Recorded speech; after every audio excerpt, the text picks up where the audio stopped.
Thank you so much for tuning in to She's All Over the Place with Kiriaki. That's me. Frederick Chang, aka Fred, is a French-born filmmaker based in Brooklyn, New York. His films have premiered in Venice, Toronto, Sundance, Telluride, CPH Docs, and Tribeca. His most recent film, Invisible Beauty, was co-directed with trailblazer activist Beth Ann Hardison and released by Magnolia Pictures. In 2019, Fred directed the documentary Halston, a CNN Films production and Amazon original. His award-winning directorial debut, Dior, was released in 2015 by The Orchard. Previously, Fred has served as the co-director of the 2011 acclaimed documentary Diana Vreeland, The Eye Has to Travel, which the New York Times called dizzily enjoyable. He also co-produced and co-edited Valentino, The Last Emperor, the 2009 hit documentary shortlisted for the Best Documentary Oscar. Fred has served as a filmmaking mentor for Queer Art, a nonprofit LGBTQ+ arts organization. He holds an engineering degree from France and an MFA in filmmaking from Columbia University. Fred, thank you for joining me. How are you? I'm good. Thank you for having me. My pleasure, my pleasure. I'm on the West Coast right now. You're on the East Coast. We met on the East Coast. Congratulations with your new film that was at the Tribeca Film Festival recently, Invisible Beauty. I had the honor of meeting you years ago at the Tribeca Film Festival. Wow. I mean, we're just going to be all over the place here, but you're just like a fashion icon director. And I like admire you greatly. It's so wild because I saw Diana Vreeland before we met, and I was at Gloss Studios, with our mutual friends, and maybe we can dabble in there a bit, talk about post-production, but it was like we were energetically connected before we met, and then, I was at the red carpet, and we were talking about your film then, so maybe we'll just start with the origins of you, like where you're from, and what was your inspiration? What was your call, your intuitional hit that you were going to be a filmmaker? That's a good question. And, like you said, like I'm a fashion guy or whatever, icon director, I never think of it like that. I don't really think of myself as a fashion person. Actually, I'm not a fashion person. And, I rarely go to like fashion shows or fashion events, but somehow I've become that guy that covers the fashion world because I've gotten access to it and I sort of fell into it. So let me backtrack a little bit. I grew up in France, in Lyon, and then I moved up to Paris to do engineering studies, if you can believe it. And I did that for several years, but I knew I was going to be I didn't know I was going to be a filmmaker. I knew I wanted to be a filmmaker. And I had like grown up, like watching films, being totally fascinated. It was like my little corner. I remember going to the public library and they had DVDs and VHS tapes. And every week I would get like a different director. Like I would do all the Fassbinders and then I would do all the Scorsese and then I would do, and I just, it was my own kind of film school, at home, just doing that. And I didn't know that it was possible to go to film school because no one in my family was remotely, artistic or involved in the arts. So it took me a long time to actually get it together. But I took the exam for the French film school and I applied to some American universities for MFAs and I got in. I got into Columbia University. So that's how it was like a big shift in my life. I moved to New York and film school was amazing. And then I started working on a film that my friend was producing called Valentino, The Last Emperor. So that was fashion. And I didn't really know. I sort of paid attention to fashion a little bit, but I discovered the world of like Paris couture and ready to wear. And we covered Valentino for like 3 years. We really trailed him with, the director, Matt Turnauer. And I became kind of like his sidekick because I was in film school, finishing film school. I was very available, very cheap. And I knew how to do a little bit of everything. Like I knew how to edit and shoot, and I got along with Valentino, who thought I would make. He said like, Fred, you would make an incredible drag queen. He would tell me that. I was like, well, if you make a gown for me, yes, sure. And you get to keep it. Yeah, exactly. So that was kind of like my real life film school, being on that shoot, making that film with Matt Turnauer. And I'd really just kind of seeing how a feature film was made and kind of like discovering the story as you go along. Because when we first started shooting, we didn't know that Valentino was going to retire and that we were going to see it, and that was going to become our story. So it taught me a lot about documentary. And then after that, I got a call from Lisa Imordino Vreeland, who's Diana Vreeland's granddaughter by marriage. And she wanted to do a film about Diana Vreeland, her grandmother, the grandmother of her husband, and this legendary fashion editor who was Harper's Bazaar, then editor-in-chief of Vogue, and then at the Costume Institute. So that was an incredible experience too, because I got to not only edit, be the main editor with my friend and colleague BJ Polmut. We co-edited, but also co-direct. I mean, we had a very tight collaboration with Lisa, and she gave us she trusted us to tell the story, and it was great. That's when we worked at Gloss, and which you mentioned, which is a studio in New York where we did all of our editing, and then the photos where they do photo retouching and coloring, and we had a lot of that to do, but also they were producers on the film. So, and Gloss is where I did the next two films too. I mean, so Magnus and Raja, the two owners, were very supportive, and they gave me office space for Joe and I. They did the color for Joe and I. And for Halston, same thing. They even came in with some capital to support us. So that's how I sort of fell into fashion. One film after another, people come knocking on your door, and you resist because you don't want to be the fashion guy. I personally think that fashion, is not the world that I want to evolve in. But there are incredible human beings in fashion, and I'm interested in the human story. And so when you encounter a Diana Vreeland or a Raf Simons, or like the seamstresses who work in the atelier at Dior, you sort of fall in love with these human beings. Same thing with Beth Ann Hardison, this new documentary that I'm making. So they've been very different. And I have to say, like, each film is its own unique adventure, and kind of, it feels very different. I don't know. It's not for me to say, but at least making it feels like a totally different film each time. Yeah. I mean, there's so many elements when you're directing a film, because it's the human connection with the people and it's documentary style. However, when you have something like Halston, it's scripted, and so you're working with actors. And so you cross between the documentary and then into Hollywood with, it being a scripted movie. We had some scripted scenes that were really fun to stage and write and direct. And Tavi Gevinson was playing a role in it. She's an incredible blogger and actress now. She's on Gossip Girl and all that. So it was fun to push the boundaries. It's like documentary, but I managed to slip in some more fun stuff that I wanted to do that had to do with film noir and setting the stage for Halston's story, and kind of like setting the tone with these references to Citizen Kane and just a lot of films that I felt were appropriate, because I always thought Halston's story was kind of a mystery thriller and a business story, a business thriller about this empire that that he built and then lost. And so it's very much like Citizen Kane. So I was lucky to have the trust and the kind of deep pockets of CNN Film and Amazon Originals. And so I was able to make a documentary that's a little more than a documentary.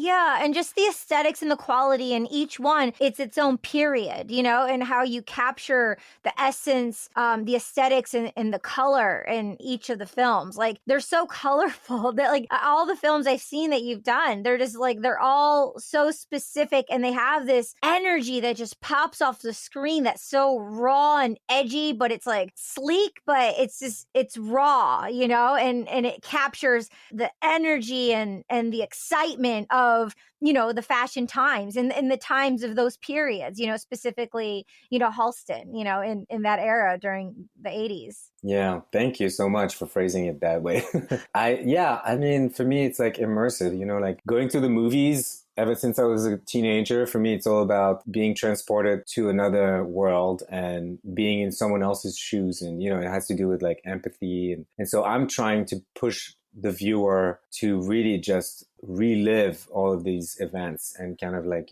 be transported somewhere else. I just want to circle around real quick because you're talking about gloss, and I've been there and they've given me tours, of the different buildings that they got, the extension of like, the coloring where they do it, and it's so wonderful. And I remember being there. I think it was in 2012, and I was seeing these like Vogue images, and they were like, "Oh yeah, this is for the Diana Vreeland, documentary we're doing." And then during another time, I was at the Chateau in LA, and her grandson was hosting a dinner, and they did an exclusive for the perfume for Diana Vreeland with Neiman Marcus, and it was a private dinner that I was invited to. And Timothy, her son, was there, and I became friends with his partner. So we spent some time together during that time, and it was fabulous. So we got to know each other one-on-one. It's been a while since I've seen them, but it was just like how everything connects in the world. And, I saw the film. So I feel like I'm her in such a way with my imagination, how big and free-spirited. And, people were, through the film, it was like, you don't know if it was real or if it was just her imagination and extension, or if it was real in her mind, right? Just to be around in the essence and the presence and hear the stories. I mean, as a filmmaker, when you're making each individual story, I guess we can pivot into the one you're doing now, Invisible Beauty. What's your process? You hear all these stories. So you meet all the people, you do your research, you hear all the stories, and then I'm sure there's so many. And how do you piece that together to tell the best story or the most important stories? And when you hear so many and you kind of get blown away, like, do you listen it all, then like go to a lake and digest for a week and then script it all down? Like, what's your process as a filmmaker when you're hearing and researching these stories and then deciding how you're going to direct a film? Well, the good thing about film, and that's why I gravitated to it, is that it's a long time process. It's a long form kind of art form. A film like Invisible Beauty, the last one that I just made, takes 3 years. And if you count, like I met Beth Ann even before that, and we started talking about it a little before that, but I really started working on it maybe 3 years ago. Well, actually more than 3 years ago, 3.5 years ago. The ideas sort of mature in your head, and you have time to really think about it and to really just, it's like wine, good wine that sort of decants, it's like the good stuff sort of is the stuff that remains and that is essential. And you can't rush the process. You have to be patient. And sometimes, you always have an idea of like what the film will be like. And that's why you take it on. For Beth Ann, I was really hoping that I was going to do something collaborative and deep and authentic, where her voice would be prominent and kind of and go very deep. And so as soon as we decided to co-direct, I had images. I remember writing in my notebook the opening scene of the film, which is me asking her, like, how do you think the film should start? And the two of us having a conversation about that. And, that was kind of an instinct that I have, that I wanted her to really genuinely think about, like, how to tell her story, what it meant.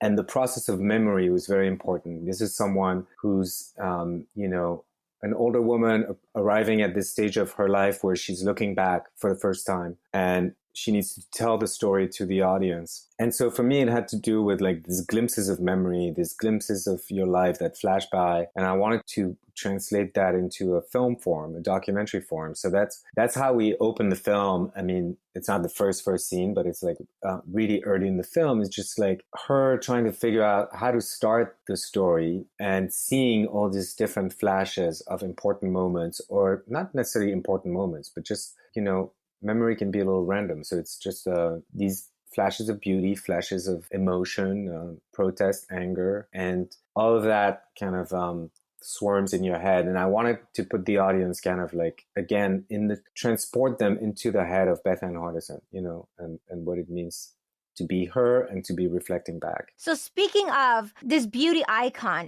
who is Beth Ann Hardison? So yeah, we should have started with that. Because she's we like to tease people around here. But, I met her when she was receiving an award for her advocacy work. So that's what she's become kind of very famous for in the fashion world, as someone who has really changed the conversation around diversity in fashion and impacted so much the way we think about it. Now in 2023, you look at a fashion show, of course you're going to see models of color. Of course you're going to see a wide range. Advertising, same thing. You open the pages of Vogue, same thing. But young people need to know that this was not always the case. And not so long ago, I'm talking about like 15 years ago, there was a big problem in the fashion world. And the sort of the opening of the Soviet bloc had a terrible effect on the castings all around the world, because suddenly everybody wanted Russian and Eastern European models, and they wanted a very uniform look,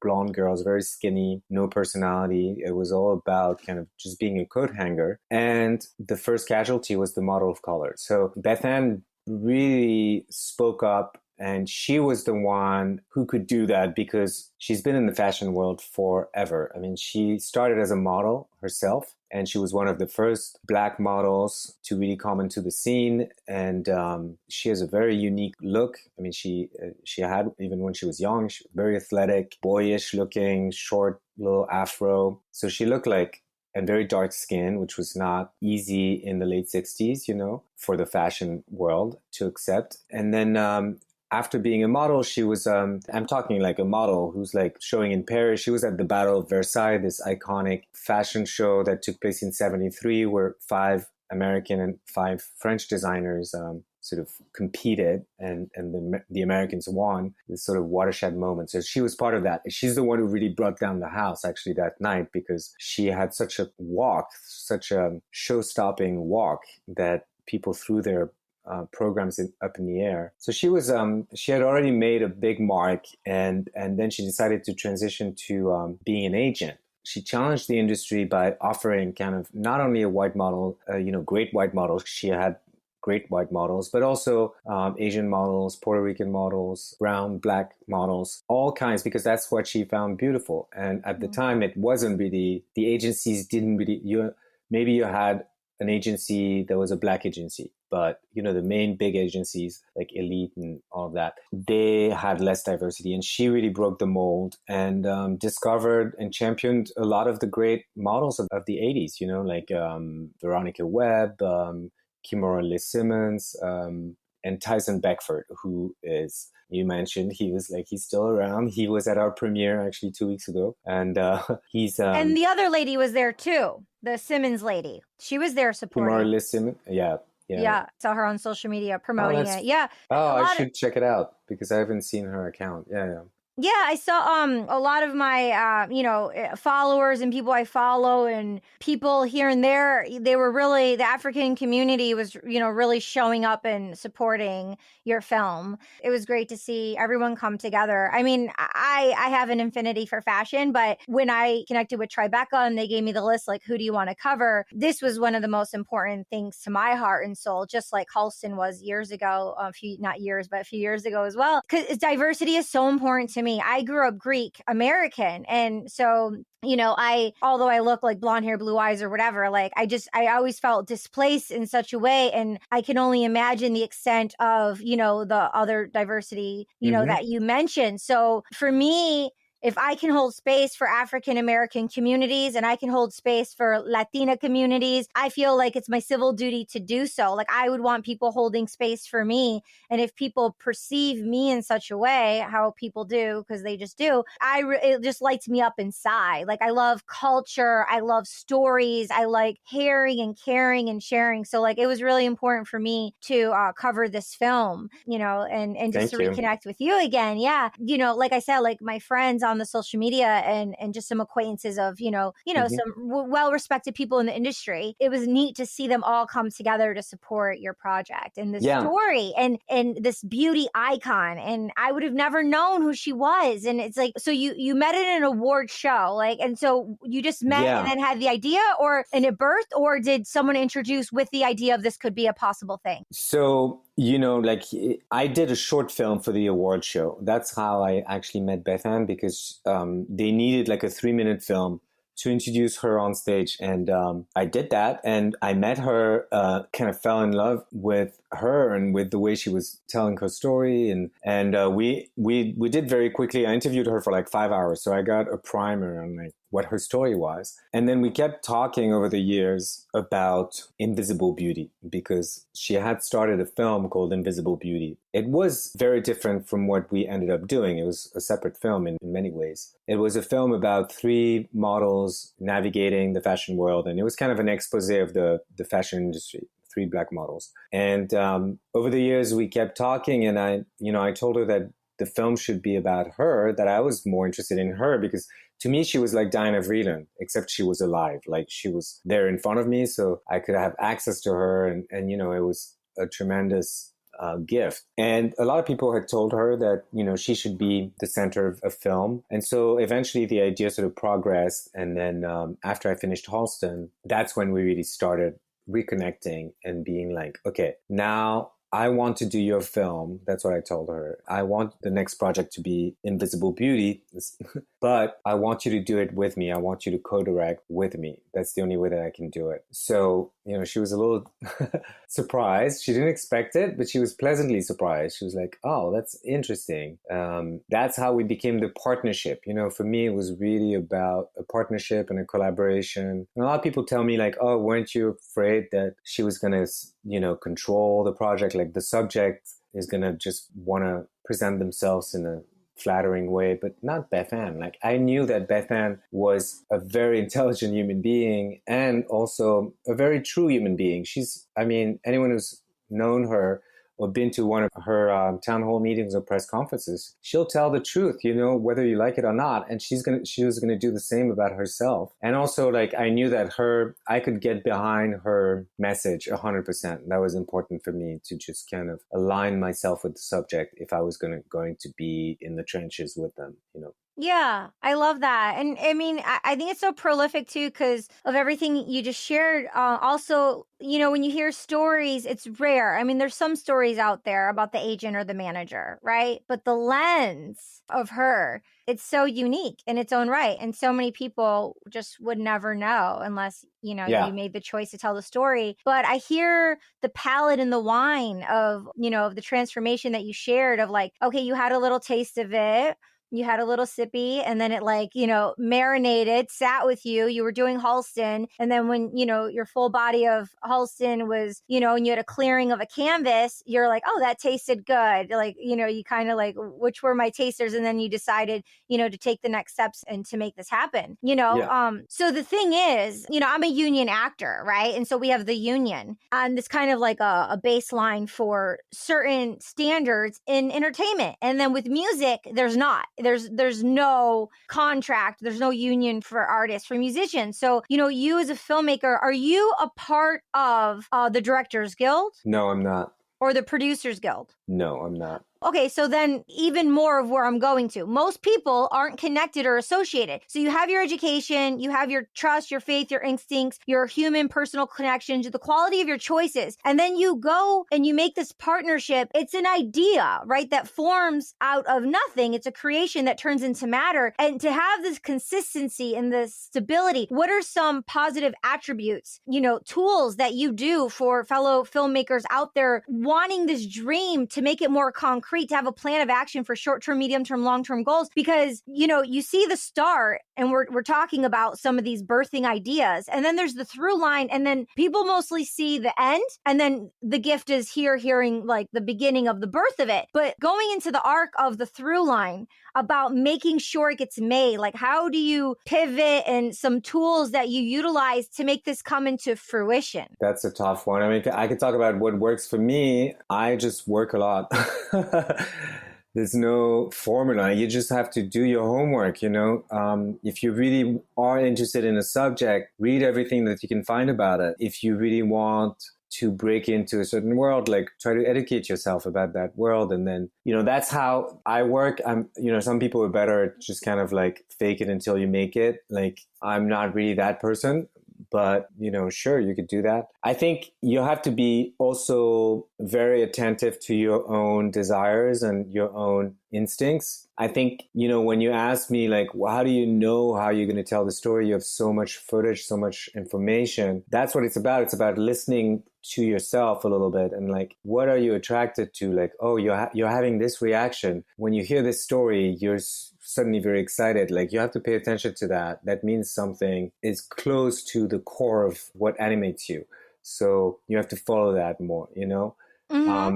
A lot of people are just kind of maybe just more calculative. And, you know, you can be calculated to a certain extent, but you have to also listen to your passion and see when you're most passionate and follow that, because, you know, that's going to get you closer to where you need to be. And hopefully the industry will be ready to receive those passions, you know, when you present them, but at least you'll be true to what feels good to you, you know? Great advice, great words of wisdom. Love all that. I really appreciate it. Okay, so you do your research, you listen to your instincts, you know, listen to your intuition, your inner voice of what makes you thrive for the long haul of the journey. And then what? Like, do you get a producer? Who do you call? Who's like the go-to person? You know, she's going to co-direct. You have it in your mind. So it's you working as a team. And then what are the next rollout of the team members before, you know, decide to start a shoot date, or how many shoot dates it's going to be, or what kind of camera you're going to use? You know, like, let's talk about some of those fun little details. All right. So what's the next step? Yes, you do need to get a producer. And it helps when, you know, like I haven't really had to look for a producer on any of the projects. Although that's not true. On Dior and I did have to find my producer, Guillaume, and he was a friend from film school. On Invisible Beauty, Bethan had the vision to ask Lisa Cortez, who is a very talented filmmaker and producer, and she was in the music world for a while. Bethan had known her for quite some time. And then she put us together and we decided to work together. But Lisa is like, she's a talented filmmaker in her own rights. She has a couple of films out now. One is on Little Richard, and the other one is on the space race, African Americans in the space programs. And so she accepted out of respect and admiration for Bethan. And I think, you know, and then she saw that there was something special about the collaboration, I think. And so she decided to go ahead with it. Yeah, when you talked earlier about kind of like, you know, all of your friends on social media in the African American community posting about it, I think it's like one of the main things with Bethan is that I really realized, I remember actually the day that I realized that how much of a following she had and how intense. She's like a cult figure. I mean, not a cult figure in the sense that, I don't know, cult in English has a bit of a weird association, but she's this icon. And I remember going to the Y, 92nd Street Y, she had a talk with Fern Malice. And at the end of the talk, and first everyone was like wrapped around her finger, and like she had everyone laughing and clapping and nodding their heads. And then at the end, she was really mobbed by the crowd who was like in adoration of her. And I realized, I was like, oh, that was before we filmed. That was in 2019. I realized how beloved Bethan was in her community. And she's very important, especially for Black girls and Black models in particular. I mean, she's just done so much. She's created a community. So she's like the godmother of that community. So zoning in here, you know, a couple things. So how can people find you? I know you're not really big on social media. What's the best way for people to contact you, support you, watch the films? Is there a website? So what are the best social platforms in 2023? So, yeah, I'm not on Instagram, but the film is on Instagram at Invisible Beauty Film. Somehow, like, I'm behind that Instagram, even though I don't know. I've had to like train myself. But and then I'm on Facebook as well. The film is on Facebook. So the film is in theaters right now. I'm talking end of September 2023. We're doing a big rollout this coming weekend. We'll probably be in 30 different cities or theaters. So hopefully by the time you hear this podcast, it will still be in theater. Check it out. The best way to find out is either to go to our Instagram at Invisible Beauty Film or at the website invisiblebeautymovie.com. and that will take you to the list of all the theaters. And, eventually we'll be available on VOD. So people will be able to buy the film on iTunes and, all the different platforms. That'll be probably in November. But I would love for people to see it in the film. It's really, I'm glad that you mentioned the colors and how vibrant it is, because it's like I think everyone did such a great job at like the cinematographer, the colorist, and it's a very beautiful film to me. So I hope people see it in its original form. Wonderful, wonderful. Thank you for showing up and saying yes. Congratulations on your success thus far. Thank you. Thank you for having me. Yeah, it's such an honor to be a witness on your journey, and I'll continue to support you and, we'll keep it rolling and making it happen. Thank you, and good luck with all of your endeavors, your many endeavors. Thank you. Thank you. Great. I'll roll it out now. Because of you, we're in the top 2% out of almost 4 million podcasts. Please, if you're a fashion lover, share this with a friend, share it on social media. If you haven't seen the epic movies, please watch them. And thank you for tuning in. We'll see you next week. Thank you. Thank you so much for joining us. We'll see you next time. Kiriaki, over and out.